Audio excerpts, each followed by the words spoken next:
आपको बताएं कि वज़ीर आला पंजाब की ज़ेर सदारत इत्तेहादी बैनुल मुस्लिमीन कमेटी का अहम इजलास मजहबी हम आहंगी के लिए उलमा के किरदार को फरामोश नहीं किया जा सकता। वज़ीर आला पंजाब की जानिब से ये कहना है, मुहर्रमुल हराम के दौरान खुसूसी कमेटियाँ तश्कील दी गई हैं। अमन आमा बरकरार रखने के लिए तमाम फैसले मुशावरत से किए जाएंगे। वज़ीर आला पंजाब की जानिब से ये कहना है। इसी बारे में मज़ीद तफसीलात जान लेते हैं। लियाकत अंसारी हमारे साथ मौजूद है। लियाकत, आगाह कीजिएगा।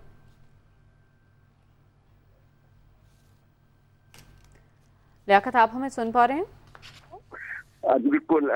वज़ीर आला पंजाब से परवेज़ लाई की ज़ेर सदारत आज इत्तेहाद बैनुल मुस्लिमीन कमेटी पंजाब का ये अहम इजलास 90 शारा कायद-ए-आज़म पर हुआ, जिसमें मुमताज़ उलमाए किराम, मुशाइख़ इज़ाम और इल्मी और दीनी शख्सियात ने शिरकत की। इस इजलास में आर्मी हेलीकॉप्टर के अलमनाक हादसे पर शहीद core commander Quetta lieutenant general Sarfaraz Ali और दीगर शहदा के लिए दुआ की गई। इसी तरह बलोचिस्तान, जनूबी पंजाब और दीगर इलाकों में इनकलाबी बारिशों से जो तबाही हुई है और उसमें जाँ बहक होने वाले जो हैं अफराद, उनके लिए फातिहा खानी की गई। इस मौका पर वज़ीर आला पंजाब से परवेज़ का कहना था कि पाकिस्तान में भाईचारे, यकजहती और मजहबी रवादारी के फरोग में उलमाए किराम का किरदार जो है वो लायक तहसीन है।